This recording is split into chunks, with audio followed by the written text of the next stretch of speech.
She was dragged through the town square for being infertile until the mountain man cut the rope. Dry Gulch, Wyoming Territory, late 1878. The sun hung low behind the jagged ridge, bleeding orange light across the dust-choked town square. Dry Gulch was a place where the wind scraped harder than the law, where women lived like property and men strutted like tyrants.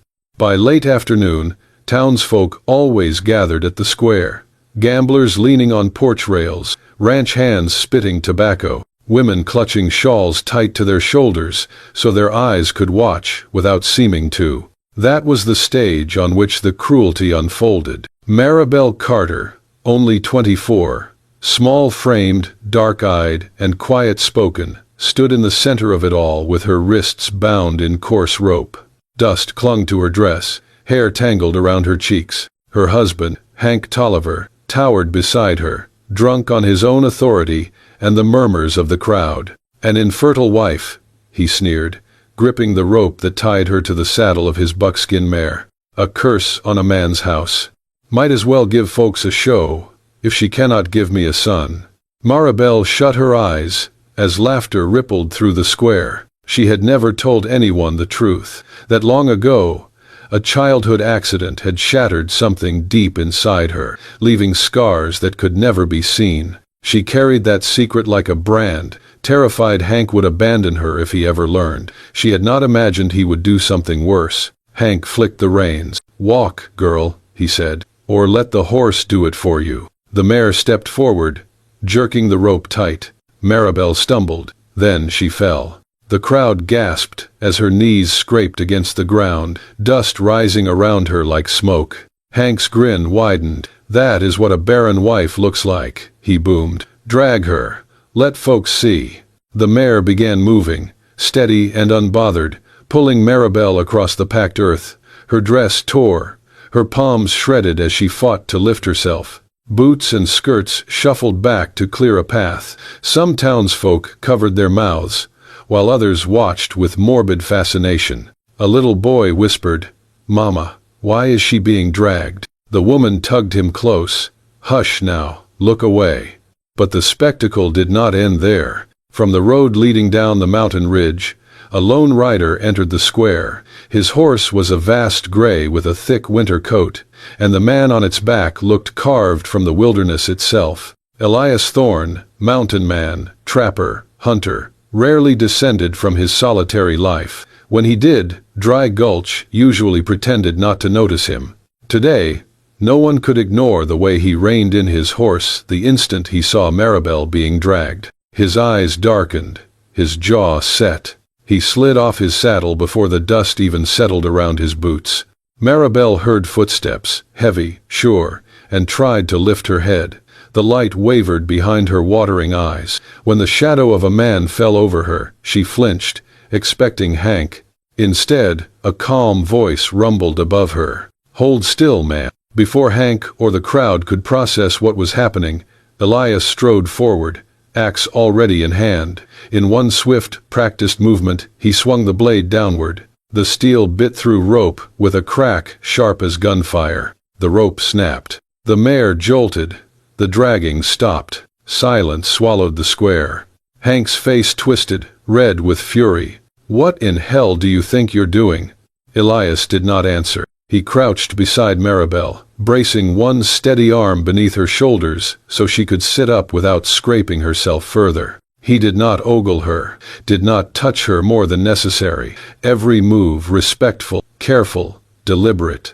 When he stood and faced Hank, the whole town seemed to hold its breath. "No woman deserves to be dragged like an animal," Elias said, voice low but cutting as a cold wind. "Not yours, not anyone's." A murmur spread through the onlookers. Hank blinked, as though he had been struck. His hand drifted toward his holster, but Elias stepped between him and Maribel, broad shoulders blocking her from view. The mountain man's expression did not change, yet something in his stance warned the whole square that a line had been crossed, one he would not allow crossed again. Maribel, trembling and bruised, watched the man who had appeared from nowhere, the man who had cut her free when no one else dared. Dry Gulch had seen many cruel things. But that evening, for the first time in a long while, it saw something else. A single act of defiance, quiet, steady, and strong enough to stop a town in its tracks. The dust was still settling when Elias knelt beside her. Maribel lay curled on her side, hands scraped, lip bleeding, the edge of her dress torn where the rope had dragged her across the square. She expected roughness, but what came was something else entirely. Elias moved with quiet precision, not a word wasted, not a touch uninvited. He didn't speak as he slipped off his heavy wool coat and gently draped it around her shoulders. Then, without crowding her, he examined her wrists, his large hands surprisingly gentle as they checked for broken bones. "You're lucky," he said softly. "No fracture, just bruising." Maribel flinched at the sound of his voice, her face half buried in the crook of her arm. She couldn't bring herself to meet his eyes. Shame burned hotter than the welts on her skin. "I'm fine," she whispered hoarsely. "You're not," Elias said, "but you will be." Hank Tolliver was not finished. He stormed toward them, red-faced, spitting rage. "You think this is over?" he barked. "You just cut my wife loose in front of the whole damn town." Elias rose slowly, positioning himself between Hank and Maribel without fanfare. His posture wasn't aggressive, it was final, like a tree that wouldn't move, no matter how hard the wind howled. "You lay hands on her again," Elias said, calm as still water. "You'll answer to me." Hank reached for his belt. "I could put a bullet in you right now." Elias didn't flinch. "If you want to shoot me, make peace with God first." That silenced Hank, just for a moment. Then he spat on the ground and turned, pushing through the gathering crowd. Whispers flared. Women clutched their shawls tighter, muttering to each other. Some looked at Maribel with something close to sympathy. Others shook their heads, already retreating into the safe shadows of tradition. The men were louder. "A woman like that ain't worth defending," one muttered. "Can't birth a child, can't keep a home," said another. "She should be grateful he didn't sell her off." Maribel heard every word, and still, she didn't look up. Elias leaned close. "Can you stand?" She nodded, barely. He extended a hand, waiting. No pressure, no force. When she finally placed her trembling palm in his, he helped her up without a grunt of effort. As they passed through the onlookers, Elias lifted his other hand, not to threaten, but to shield her face from the gawking stares. It was a quiet gesture, unnoticed by most, but to Maribel, it felt like the first kindness she'd received in years. They reached the town's small infirmary, a single-room building with a chipped sign and a shuttered porch. Elias nudged the door open with his boot and guided her inside, careful not to jostle her injury. "You shouldn't have done that," Maribel whispered. "You shouldn't get involved." Elias looked at her, steady and clear. "I already am." She sat on the edge of the cot, not touching the blanket beneath her. Her fingers twisted in her lap, skin blotched with dirt and bruises. "He'll come for me tonight," she said. "He always does when I make him look weak." Elias didn't speak right away. He just looked at her, truly looked, not at her torn dress, not at the swelling on her cheek, but at the hurt she tried to hide, the deep kind that doesn't bleed. "You're not going back there," he said finally. Her eyes lifted, startled. "I have nowhere else."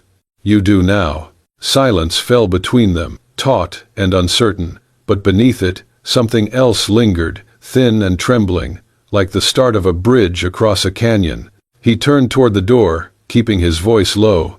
"You rest, I'll keep watch." Maribel stared after him, still wrapped in his coat. She didn't know who he was, or why he'd come down from the mountain today of all days. But for the first time in a long time, she didn't feel like prey. She felt seen. The wind had changed. Elias could feel it, the way seasoned men do before storms or gunfire. He moved quickly, silently, packing only what was needed. A canteen, a flint kit, dried meat, one rifle, 2 blankets, no time for more.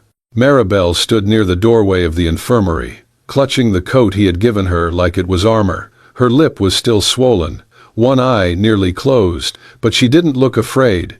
She looked ready, He handed her a heavy fur cloak, his own. "It's going to get cold, where we're going." She hesitated before taking it. "You don't have to do this." "Yes, I do." They rode out just before midnight. No words passed between them as they slipped through the narrow alleys of Dry Gulch. Every creak of saddle leather felt too loud, every hoofbeat a warning. Behind them, the town held its breath. Then came the sound of chaos. Hank Tolliver's voice ripped through the stillness like a whip. "She's mine.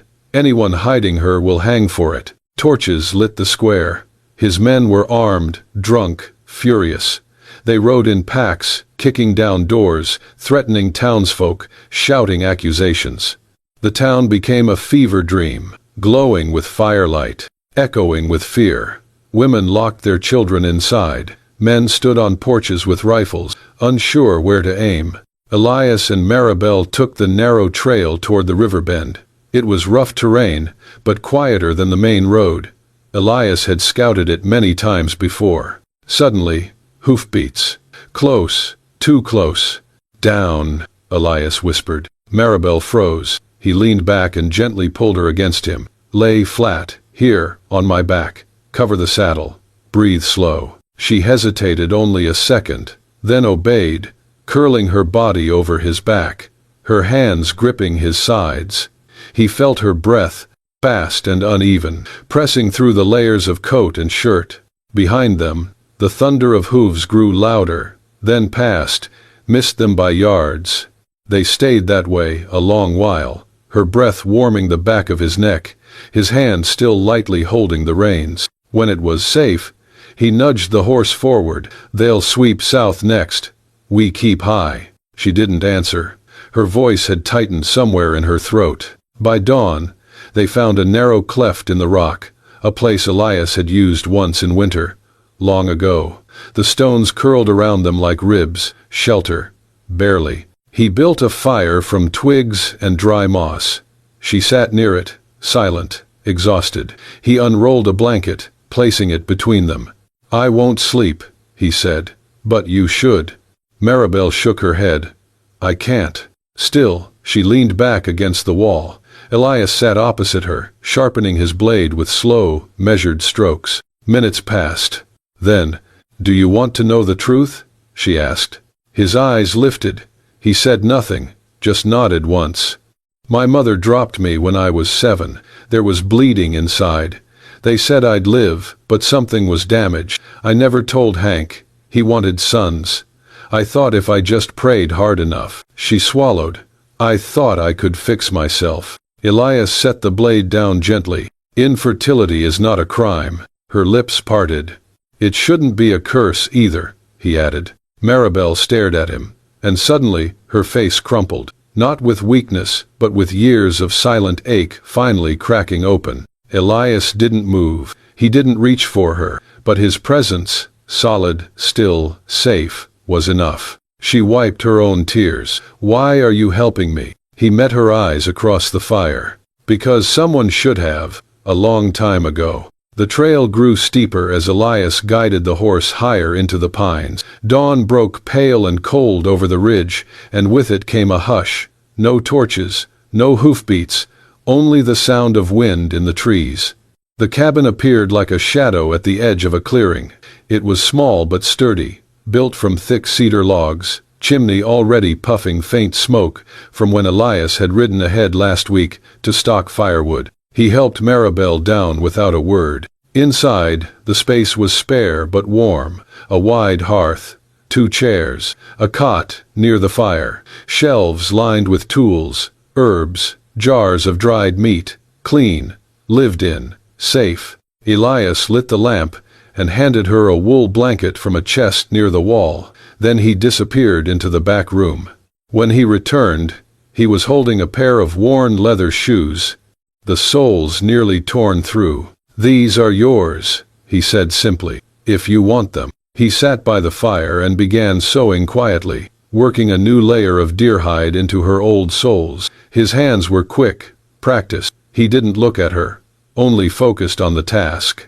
Maribel stood watching, unsure whether to sit or cry. When she finally did sit, he didn't move closer. didn't ask her anything.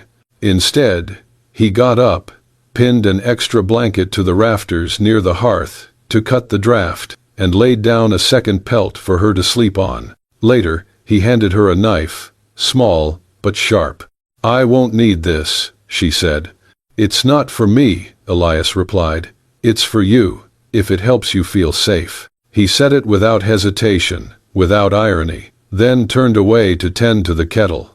Maribel stared at the blade for a long time before setting it beside her cot. That night, sleep came slowly. She lay beneath the thick blankets, listening to the fire crackle, and Elias shift occasionally on the floor across the room. He didn't snore, he didn't speak, but he stayed. Days passed. She cleaned the cabin when he was out hunting, cooked when he brought back rabbit or grouse. He gave her space, but not absence. He taught her how to tie knots, how to trap snowmelt for drinking water. He never touched her, never asked anything of her. One evening, as the wind howled outside, Elias was sharpening his axe when Maribel broke the silence. "You don't talk much," she said, not unkindly. "No need to fill space that isn't empty," he replied. She smiled, faintly. Later, while gathering kindling, she asked, "Why do you hate Dry Gulch so much?" He paused. "My sister," he said at last. "Her name was Ruth." Maribel waited. She was promised to a man who owned half the mines. He beat her. No one did anything. Sheriff said she must have provoked him. "Ruth died the second winter after I left. I was too late." Silence stretched like a thread between them. Maribel's voice came small. "Then, you know." He nodded. "Enough to know people don't always get what they deserve, but they should." The next morning, fresh snow had fallen.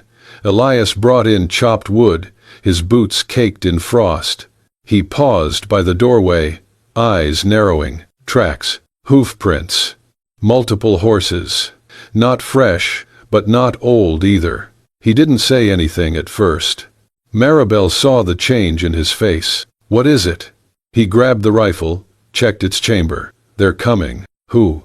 He looked at her fully for the first time that morning. "Hank." Elias left early that morning, bow slung across his shoulder, boots already caked in ice by the time he disappeared into the woods. The snow had fallen quiet overnight, smoothing out the chaos of days before.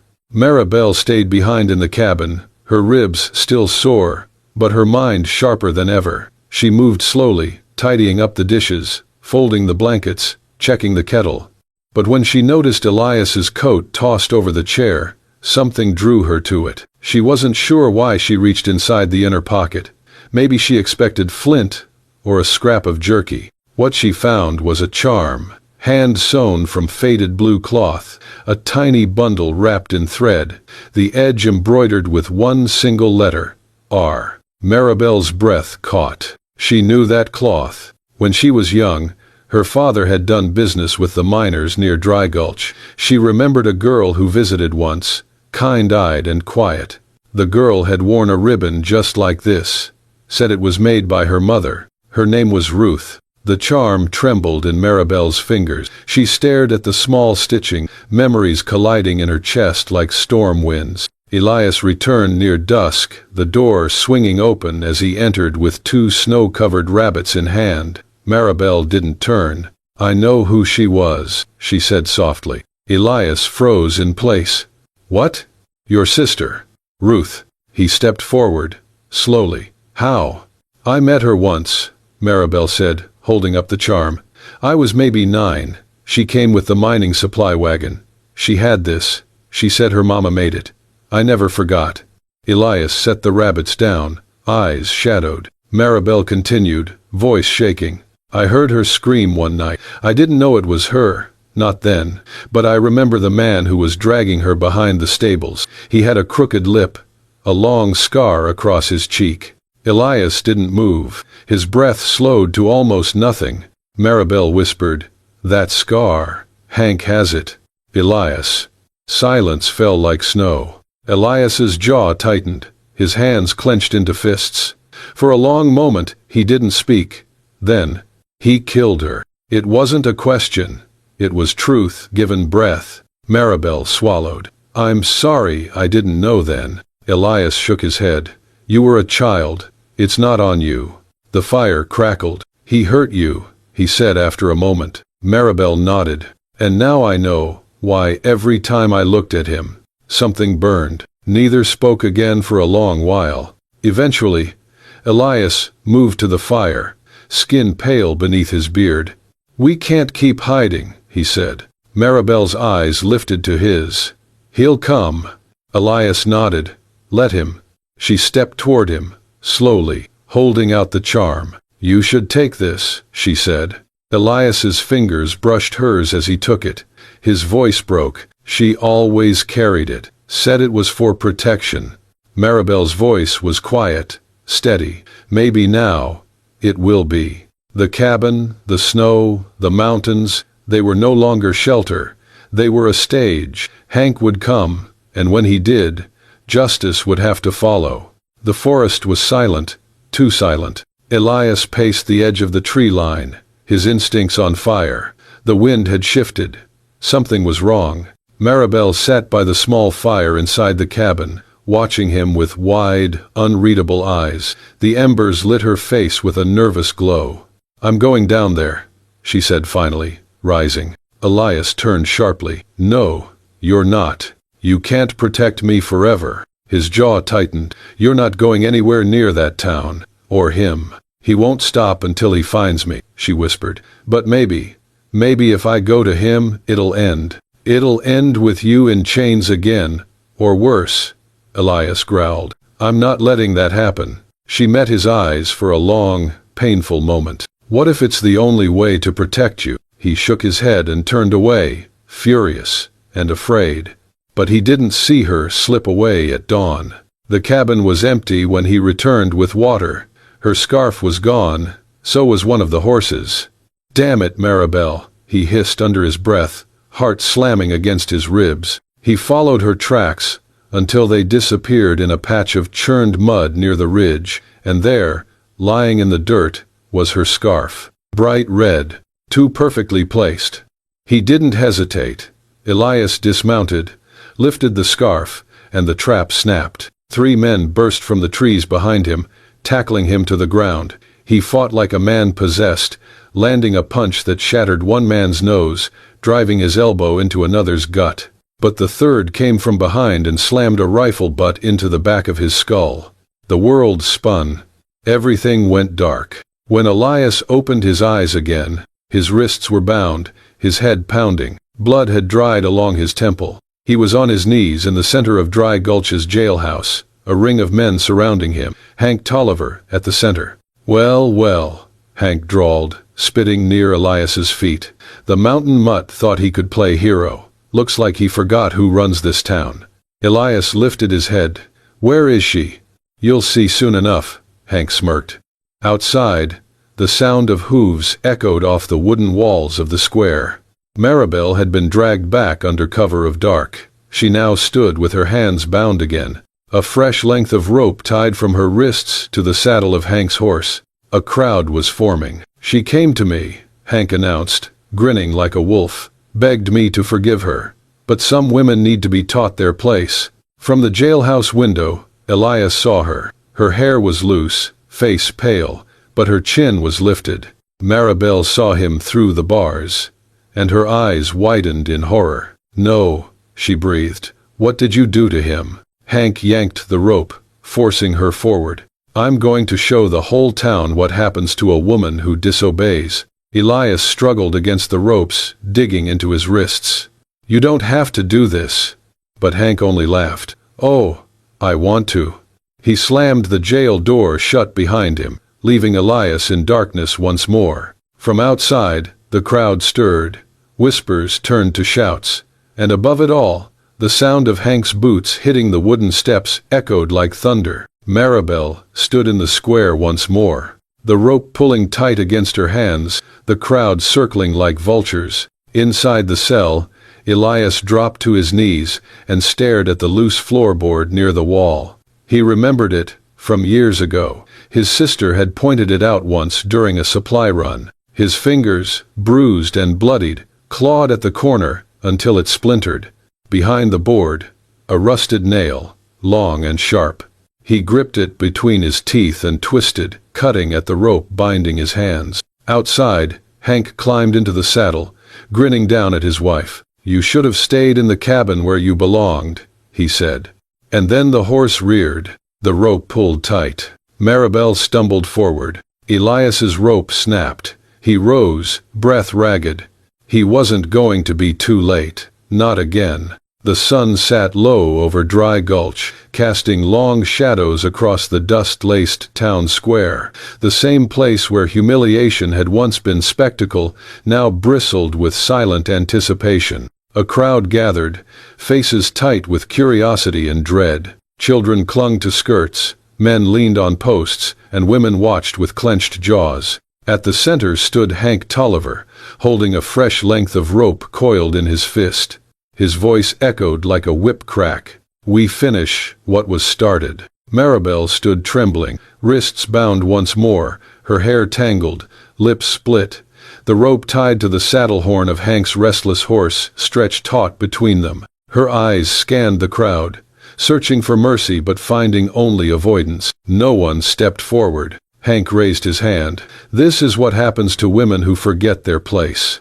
Then, a low, distant rumble. It wasn't thunder. Not this time. Down in the jail, Elias Thorne bled from both palms, fingers raw, as he worked a rusted nail into the wooden hinge of the iron cuff around his wrist. His breath was steady, jaw clenched, mind set.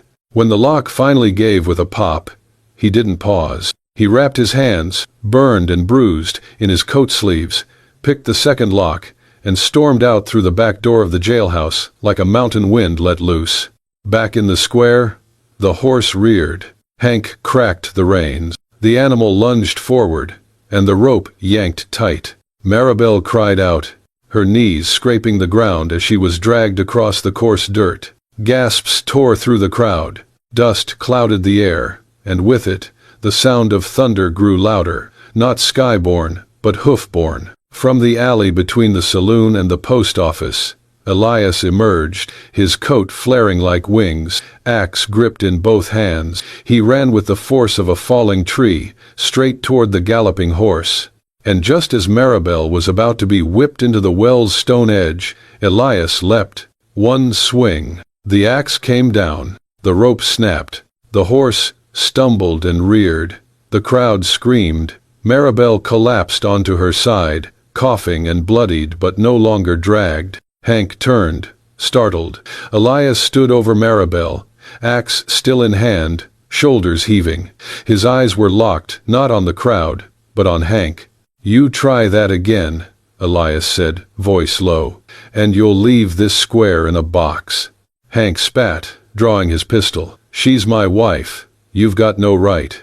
Elias stepped forward, shielding Maribel with his body. "No man has the right to treat a woman like that. Not you. Not anyone." The town stilled. Maribel, on her knees, found her voice. It cracked but carried. "He did worse," she shouted. "Hank Tolliver. He's the one who hurt your sister, Elias, years ago. The girl they found by the river. It was him." Gasps rippled through the air like lightning on dry plains. Hank flinched, but his smirk didn't fade. "She lied," he growled. "That girl, she wanted it." "You killed her," Elias said, stepping forward. "She was 16. A woman from the crowd stepped into the open. Sarah Nettle. Her voice trembled but didn't break. "I saw him. Years ago. I was afraid to speak, but I saw." The last thread holding Hank's pride snapped. With a roar, he lunged, not with his gun, but a knife pulled from his boot. He charged Elias, blade flashing. Elias dodged the first swing, blocked the second. The knife sliced his arm, but he didn't falter. He threw his shoulder into Hank's chest, driving them both to the ground. The fight was brutal, fists and elbows, dirt and blood. Hank was strong, but Elias fought with something deeper, a fury born of grief, of injustice long buried. With a final heave, Elias pinned Hank down, ripped the blade from his grasp, and slammed his fist into the man's jaw. Hank went still.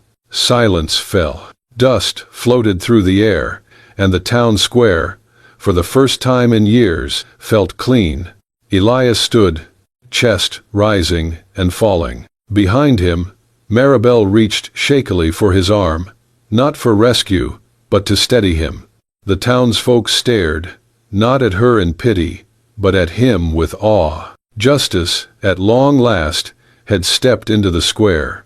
The town of Dry Gulch did not change overnight, but that day, the silence finally broke. In the hours after the fight, townsfolk lingered around the square in uneasy clusters. No one cheered, no one celebrated. They simply stood, watching as the dust settled and the mountain man, bloodied and breathless, helped a woman they had once watched be dragged like a broken thing. Some couldn't meet her eyes.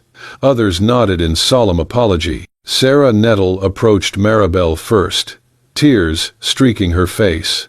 "I should have spoken years ago," she whispered. "I'm sorry." Maribel's voice was hoarse. "You did today. That's what matters." Old Mr. Kemp, the blacksmith, removed his hat as Elias passed. "Never thought I'd see the day a man from the mountain had more honor than the ones down here." Elias didn't respond. He only looked at Maribel, and she nodded. It was time. They packed little. A blanket, some dry bread, the silver pendant Elias had retrieved from his sister's old coat, a canteen of water. The town offered more, but Elias declined most of it. Dry Gulch had already taken enough. Maribel didn't say goodbye to anyone else. There was nothing left for her in that place, not love, not safety, not even memory. They rode out just as the sky began to blush with sunset. No one stopped them. 2 days later, after riding through narrow switchbacks and dense pine, they reached the ridgeline above the valley. There, the land opened wide and wild, and a silver river snaked below like a thread pulled loose from heaven. Elias dismounted first, tying his horse to a stump. He offered a hand to Maribel as she climbed down, and she took it, the cold wind catching her coat. They stood together in the open air, the whole world quiet but for the rustle of leaves and the sound of their breath. Maribel wrapped her arms around herself, not from cold, but from everything still lodged inside her. Then she felt it, his hand, brushing lightly against hers. He didn't take it. He let it rest there, waiting. She looked up at him, searching. His voice came low, rough, but soft with meaning. "If you walk these mountains with me, you will never be dragged again." A beat passed, a breath, then she placed her hand in his. "Then here is where I begin."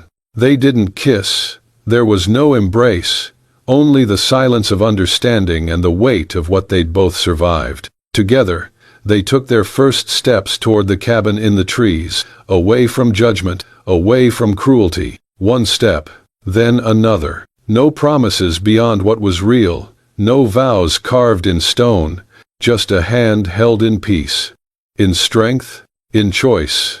The sun slipped lower, painting the horizon in gold, and as they walked into the dusk, their shadows stretched long behind them. Two people no longer running, only walking forward, together, and somewhere far below, the silver river whispered its quiet blessing. And that was the story of a woman broken by cruelty, and the mountain man who reminded her she was never meant to crawl. If this tale of quiet bravery, fierce love, and redemption beneath a silver sky moved your heart, hit that hype button. Let the echo of their footsteps reach more souls who need a reminder that dignity is worth fighting for. And don't forget to subscribe, where every frontier tale is soaked in grit, grace, and the kind of love that rises from the dust stronger than ever. We'll see you down the trail for the next one.